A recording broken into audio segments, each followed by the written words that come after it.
maybe this is a good time to bring up your talk that you had in Austin. This is starting to drift into that as far as the conversation. Priming, feasting, and fasting. Tell us how you came up with those terms and what you mean by each of those. Yeah. So feasting and fasting means, you're pretty much eating as much as comfortably stuffed as you can so that you can have comfortable fasting. But the priming piece was very important, because without the priming piece, you can't set yourself up for proper feasting and fasting from there.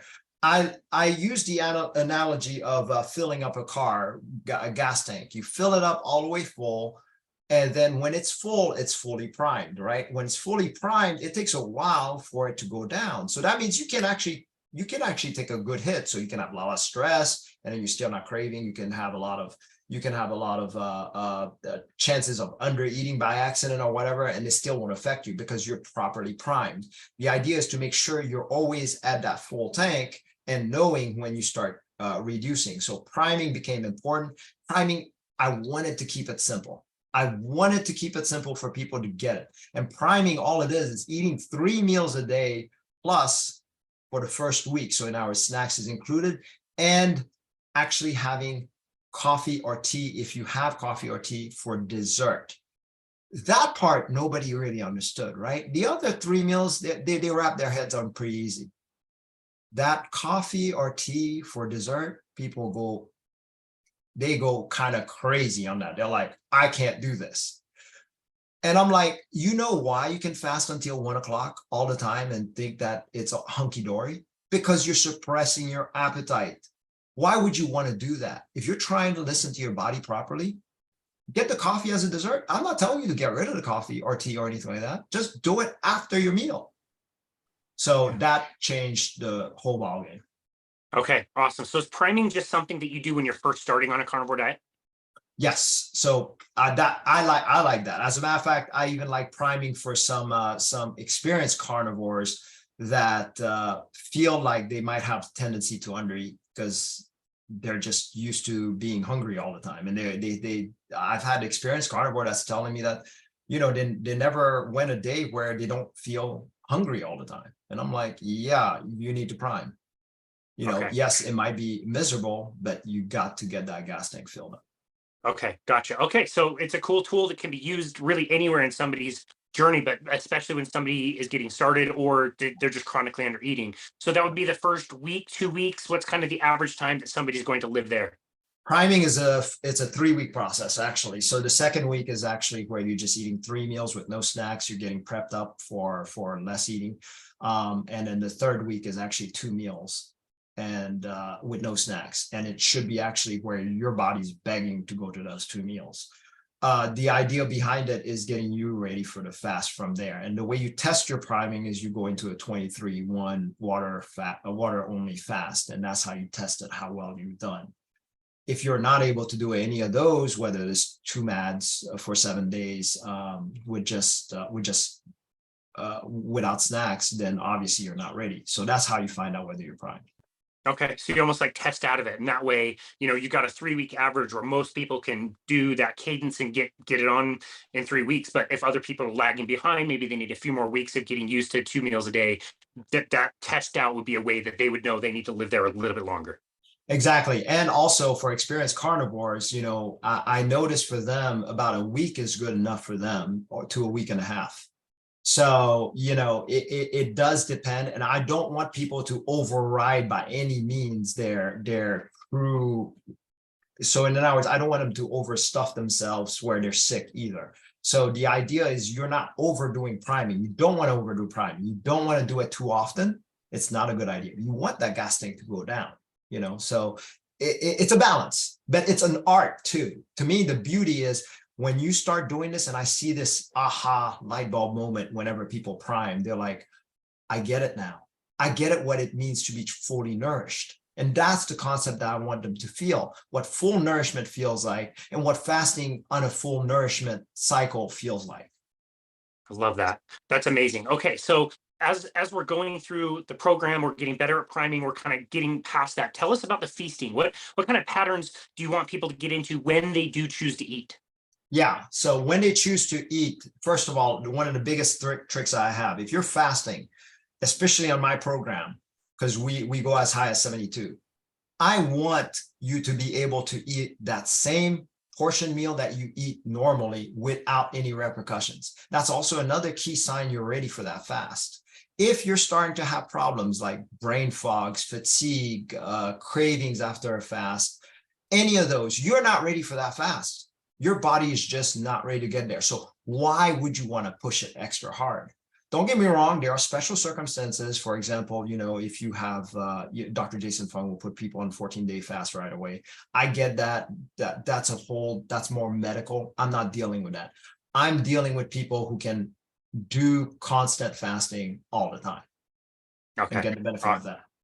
Yeah, gotcha. So we kind of need to reverse our thinking then. Rather than trying to force people into fasting, we need to prime people, overfeed them, get them into a pattern where they are sufficiently taking in calories and nutrients when they do eat, to then allow the fasting to come in and be something that's a lot more organic and not forced. Do I have that correct? Exactly. So what we know from the mice studies, for example, Walter Longo made the mice study. He actually lowered the caloric restrictions on some mice, and then the other ones, he actually got them to fast.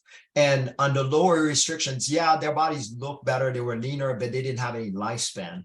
On the ones that actually was forced to fast, but no calorie restriction allowed, so there were days that they would fast, and then they would fully eat whatever they want.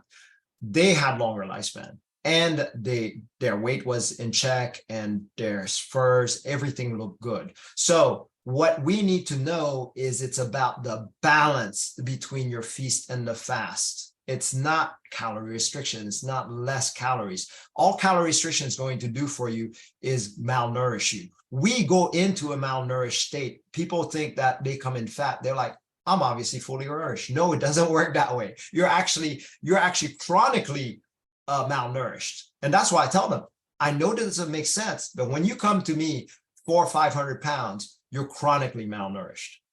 Yeah. You would think that would be such a paradox. It's definitely not one that you see in nature. And this does follow a very natural pattern. If you look at the patterns of other animals and how they hunt, if you think about the tiger, when the tiger gets hungry, it's time to hunt. It's not even necessarily time to eat, it's time to hunt. This is why fasted workouts work really well. You should do a lot of your workouts in a fasted state. You'll have better energy and mental clarity. You'll be able to lift more. I think you'll be able to perform sports a lot better. I noticed my hockey games and cycling is way better when I'm in the fasted state. So there's the tiger. It goes on the hunt. When it kills something, it feasts. It takes as many of the most nutrient dense calories it can find. It got first choice of all of that stuff. So go in and eat whatever it can until it's so full that it's just going to go back into the shade somewhere and take a nap, and it will naturally fast because it doesn't need to be eating. It doesn't need 3 meals and 3 snacks. It doesn't need to hunt right. 6 times a day for yogurt and granola bars in between meals. So we see that pattern in other animals. It just makes a lot of sense that we could do the same thing and really thrive with that. That's right. We can mimic it. Now, just to be clear, I want people to understand this. So we don't come in metabolically healthy. What this process will get us metabolically healthy. In other words, don't come in and expect to just go right into feasting and fasting, because it's not going to work. You have to prime your body to get to that point, get it used to getting there. The tiger or whatever, this is what they do, right? They're metabolically healthy, but we come so broken that we actually have to fix ourselves to get our metabolism working again properly before we can actually do it properly later on. That's a really good point. We're dealing with two different metabolically healthy examples when we talk about that. Now, there's a little bit of controversy to this, although I don't really think there is. Is this something that can be done safely long term? What is that? The feasting and fasting? Yes, feasting and fasting. So yes, so I am a big proponent of alternate day fast. Okay, so I was doing it. Let's see, I've been doing it for 4 years, but only 6 months out of the year, because at first I was scared because nobody's really done it for that long. But I was doing it literally for 6 months out of the year, and 6 months I would just do carnivore only. And I saw the shifts enough with the first 3 years to notice that I actually get worse when I stay on carnivore only.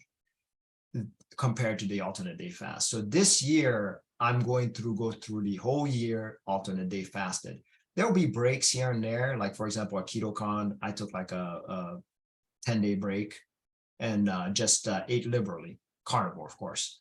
And then now I'm right back on the alternate day fasting.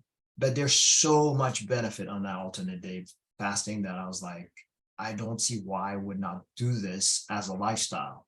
So this is what I actually try to teach people, that my program only teaches you the tip of the iceberg. And then there's the alternate day fast part to get to. It's a true mind shift, because can you imagine socially how that does? It's not hard to do, but the social aspect is really the hard problem. Oh, I'm not going to eat tomorrow. Yeah, sorry, mom. I know it's your birthday. You know what I mean? So there's a lot of issues there, and of course, for yourself, it's a cognitive shift because you've never done something like this before. But that's where I really truly shone in my healing.